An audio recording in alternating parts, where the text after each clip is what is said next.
میرے واجب الاحترام عزیز سامعین حضرات، ماہ رمضان کا آخر عشرہ اپنے اختتام کی طرف بڑی تیزی کے ساتھ بڑھ رہا ہے۔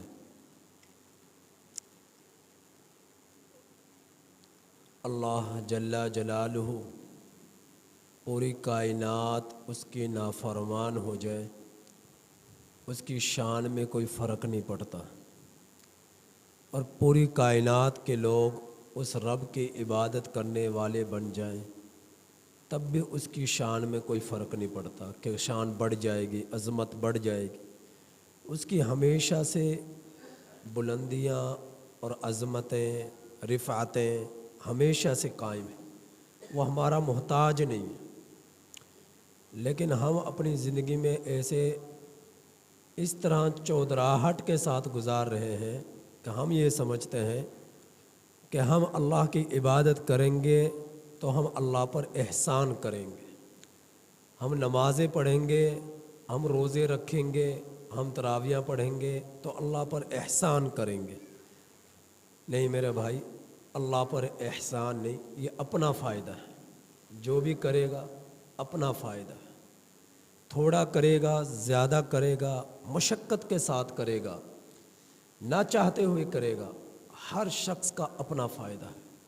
کسی دوسرے کا کوئی فائدہ نہیں، اپنا فائدہ اپنے لیے کرے گا۔ یہ نیکی، یہ عبادات کا تعلق خالصتاً اللہ کی ذات اور بندے کے درمیان ہوتا ہے، اور ہر شخص نے مرنا ہے اور قبر میں جانا ہے، کسی نے پہلے جانا ہے، کسی نے بعد میں جانا ہے، اور اللہ کو جواب دینا ہے، اپنے اعمال کا محاسبہ کروانا ہے اللہ کے حضور۔ تو اس وجہ سے ہم کوئی اللہ پر احسان نہیں کرتے، اس میں فائدہ ہم لوگوں کا اپنا ہے۔ ایک چند سال پہلے کا ایک واقعہ ہے۔ ایک آسٹریلیا کا ایک نوجوان تھا، تقریباً اس کی 28 سال عمر تھی، اور امیر ترین نوجوان تھا، 5 لاکھ روپے کا بریسلیٹ پہننے والا، 5 کروڑ روپے کی گاڑیاں رکھنے والا، 7 لاکھ روپے کے جوتے پہننے والا، اس قدر امیر ترین وہ شخص تھا۔ 28 سال جب عمر ہوئی تو ڈاکٹر نے بتایا کہ آپ کو کینسر ہے، اور اسے کہہ دیا کہ آپ 6 ماہ کے مہمان ہیں، 6 سے 7 ماہ کے آپ مہمان ہیں، اس سے زیادہ عرصہ آپ زندہ نہیں رہیں گے۔ اللہ رب العزت نے اس کی زندگی میں، مسلمان تھا وہ، ایسی زندگی میں انقلاب پیدا کیا۔ اس نے ارادہ کر لیا میری جتنی بھی دولت ہے سب میں اللہ کے راستے میں خرچ کروں گا۔ تو اس نے اپنی ساری دولت افریقہ کے مسلمانوں میں تقسیم کرنا شروع کر دی، کہ اس کی چاہت یہ تھی کہ جب میں دنیا سے جاؤں تو ایک پائی بھی میرے جو ہے وراثت میں نہ ہو، سب کچھ اللہ کے راستے میں میں لٹا دوں۔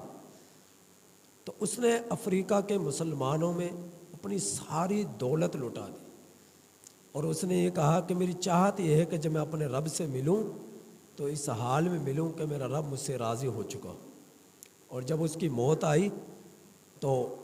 اسے دکھلا رہے تھے کہ موت آئی ایسی حالت میں کہ وہ قرآن کریم کی تلاوت کر رہا تھا، اور تلاوت کرتے ہوئے اس کی موت آئی، کیونکہ اسے پتہ چل گیا۔ 6 ماہ کے اندر اس نے انٹرویوز دیے، اور لوگوں نے آ کے اس سے ملے، اور جنازے میں بے بہا آدم اس کے جنازے میں، تو 6 ماہ بعد وہ اللہ کو اپنے خالق حقیقی سے جا ملا، لیکن اپنا سب کچھ اس نے لوٹا دیا۔ اس نے کہا کہ اس کا فائدہ کیا ہے جو میرے ساتھ نہ جائے، فائدہ تو اسی کا ہے جو میں اعمال زندگی میں کر لوں گا۔ تو آج اگر ہم کچھ کریں گے تو اس کا فائدہ ہمیں ہوگا، کرنے والوں کو ملے گا۔ تو آپ نے دیکھا کہ آپ کے اس اللہ کی طرف سے ملے ہوئے ماہ رمضان کے 2 عشرے گزر گئے، ہم نے بڑی کوتاہی سے وہ گزارے، بڑی غفلتوں سے گزارے۔ ظاہری حال تو انسان کا بتلاتا ہے نا کہ کس قدر ہم نے اپنے رب کی عبادت کی ہے۔ جو جس کام میں مصروف ہے اس نے اپنے کام میں کوئی فرق نہیں آنے دیا، جو جن معاملات میں مصروف تھا اس نے اپنے معاملات میں کوئی فرق نہیں آنے دیا، اپنی مصروفیات میں کوئی فرق نہیں آنے دیا، نمازیں ایسے ہی چھوٹتی رہی اور مسجدیں ایسے ہی ویران رہی، تو ہم کہاں زندگی بسر کر رہے؟ کیا اللہ کو ہم نے جواب نہیں دینا؟ بیٹھنے کے لیے ہم تیار نہیں ہوتے، مسائل سننے کے لیے ہم تیار نہیں ہوتے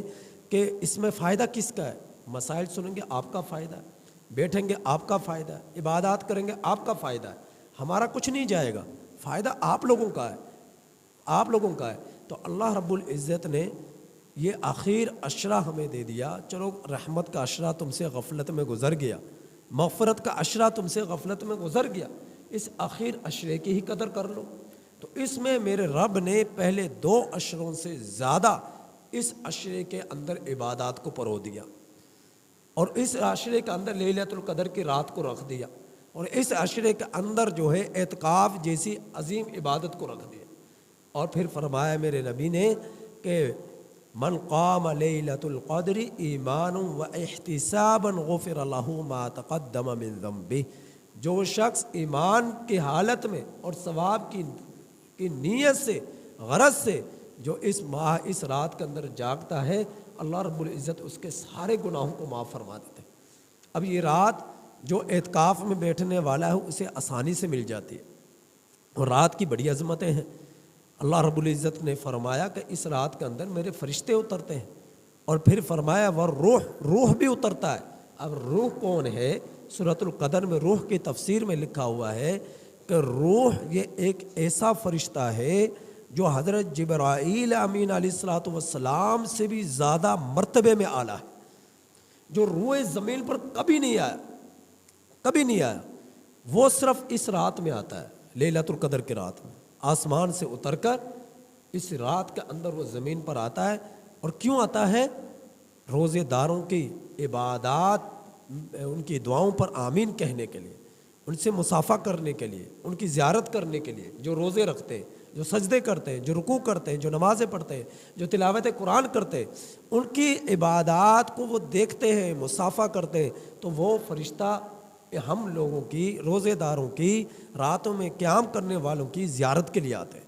زیارت کے آتا ہے۔ اور دوسری تفسیر یہ بیان فرمائی کہ حضرت جبرائیل امین علیہ الصلوۃ والسلام ہے روح سے مراد۔ تیسری تفسیر یہ بتلائی کہ روح سے مراد حضرت عیسیٰ علیہ الصلوۃ والسلام، کہ حضرت عیسیٰ علیہ الصلوۃ والسلام آسمانوں پر زندہ ہیں، انہیں زمین سے زندہ آسمانوں پر اٹھایا گیا، تو اللہ رب العزت حضرت عیسیٰ علیہ الصلوۃ والسلام کو زمین پر بھیجتے ہیں کہ میرے حبیب کی امت کے روزے داروں کو جا کر دیکھیں وہ کس طرح عبادات میں لگے ہوئے ہیں، کس طرح عبادات میں لگے ہوئے۔ تو اس آخر عشرے کے ہم لوگ قدر کر لیں، اس آخر عشرے کی بھی خاص طور پر طاق راتوں کی قدر کر لیں۔ اب طاق رات میں نے جیسا کہ بتلایا غروب آفتاب کے بعد ہر رات شروع ہوتی ہے، صبح طلوع فجر تک رہتی ہے۔ اب جو اس غروب آفتاب کے بعد نوافل پڑھتا ہے، مغرب کی نماز پڑھتا ہے، عشاء کی نماز پڑھتا ہے اور تراویح کی نماز پڑھتا ہے، وہ ایسا ہے جیسا کہ اس نے 83 سال 4 ماہ سے بھی زیادہ تراویحیں پڑھی ہے، 83 سال 4 ماہ سے بھی زیادہ صدقہ خیرات کیا ہے، 84 سال 4 ماہ سے بھی زیادہ سجدے کیے، 83 سال 4 ماہ سے بھی زیادہ تیمارداریاں کی ہے، 83 سال 4 ماہ سے بھی زیادہ جو ہے محتاجوں کی، ضرورت مندوں کی ضرورتوں کو پورا کیا ہے۔ اگر کوئی اس میں غلط، پوری رات جاگنا مقصد نہیں، آپ کو اس رات کا کچھ حصہ بھی میسر آ جائے عبادت کرنے میں، تراویح پڑھنے میں، نمازیں پڑھنے میں، تہجد پڑھنے میں، اور جو ہے صلاۃ تسبیح پڑھنے میں، تلاوت قرآن کرنے میں، تو آپ کو 83 سال 4 ماہ سے بھی زیادہ آپ کو اجر ملے گا، ثواب ملے گا۔ تو ہمیں ان راتوں کی قدر کرنی چاہیے۔ تو ضرورتیں انسان کی 2 طرح کی ہوتی ہیں جو اعتکاف میں بیٹھنے والا ہے، یا ایک ہے طبی ضرورت، ایک ہے شرعی ضرورت۔ طبی ضرورت یہ ہے کہ وہ قضاء حاجت کی ضرورت پیش آ جائے تو وہ اٹھ کر قضاء حاجت کے لیے جا سکتا ہے، غسل واجب ہو جائے غسل کے لیے جا سکتا ہے، لیکن ٹھنڈک محسوس کرنے کے لیے، گرمی کو دور کرنے کے لیے، نہانے کے لیے وہ نہیں جا سکتا۔ ہاں اگر کسی کو زیادہ گرمی لگ رہی ہو تو اس کا طریقہ کچھ علماء نے یوں بتلایا ہے کہ قضاء حاجت کے لیے جب مسئلہ درپیش ہو، ضرورت ہو، تو واش روم جائے تو ساتھ میں غسل کر بھی آ جائے، لیکن اسپیشل جو ہے غسل کے ارادے سے نہ جائے۔ ہاں کسی پر غسل واجب ہے تب وہ جا سکتا ہے۔ اور تبھی ضرورت یہ بھی ہے کہ بندہ جو ہے کھانا گھر سے لانے والا کوئی نہیں ہے تو گھر جا کر اپنا کھانا لا سکتا ہے، گھر جا کے کھانا لا سکتا ہے۔ اور اسی طرح پر شرعی ضرورت یہ ہے کہ وہ ایسی مسجد میں بیٹھا جہاں پر جمعے کا اہتمام نہیں، تو نماز جمعے کی ادائیگی کے لیے وہ دوسری جہاں جامع مسجد میں جمعہ ادا کیا جاتا ہے وہاں جا کر نماز جمعہ پڑھ کر وہاں سنت نوافل بھی پڑھ سکتا ہے اور واپس اپنی مسجد میں آ سکتا ہے۔ اب اعتکاف میں بیٹھنے والے کے لیے دو طرح کے لوگ ہیں، مرد بھی ہیں عورت بھی ہیں۔ مردوں کے لیے مسجد میں اعتکاف بیٹھنا یہ سنت ہے، اور عورتوں کے لیے اعتکاف کی جگہ ان کے گھر کے اندر وہ کمرہ، وہ جگہ، وہ کونا، وہ احاطہ زمین جس پر بیٹھ کر وہ نماز پڑھتی ہیں، تلاوت قرآن کرتی ہیں، وہ اس جگہ پر اعتکاف میں بیٹھیں گے۔ اب ہم لوگ اپنے گھر بناتے ہیں، ہم ڈرائنگ روم بناتے ہیں، بیڈ روم بناتے ہیں، واش روم اٹیچ ہوتے ہیں، ہال ہوتے ہیں، سب کچھ ہوتا ہے۔ کیا کبھی ہم نے اپنے گھروں میں اس ارادے سے نقشے میں کمرہ رکھا ہے کہ ایک کمرہ نماز کے لیے بھی ہونا چاہیے؟ ہم نہیں رکھتے اس چیز کو۔ ایک کمرہ ہمارے گھروں میں نماز کے لیے ہر حال میں بننا چاہیے، اور اس کمرے میں نماز کے علاوہ کوئی اور کام نہ ہو۔ اس میں آپ کے جائے نماز ہو، قرآن کریم ہو، تسبیحیں ہوں، کتابیں ہوں، بس وہ کمرہ آپ کی عبادت کے لیے ہو کہ اس کمرے میں اللہ کی عبادت کر لیں۔ تو گھر میں خواتین اس کمرے میں جا کر اعتکاف کے لیے بیٹھ سکتے ہیں، لیکن کسی کے گھر میں ایسا کمرہ نہیں ہے تو وہ گھر کے اس کونے میں بیٹھے جہاں میں سب سے زیادہ پردہ ہے، کسی کی نظر نہیں پڑتی۔ اب وہ اعتکاف میں بیٹھ کر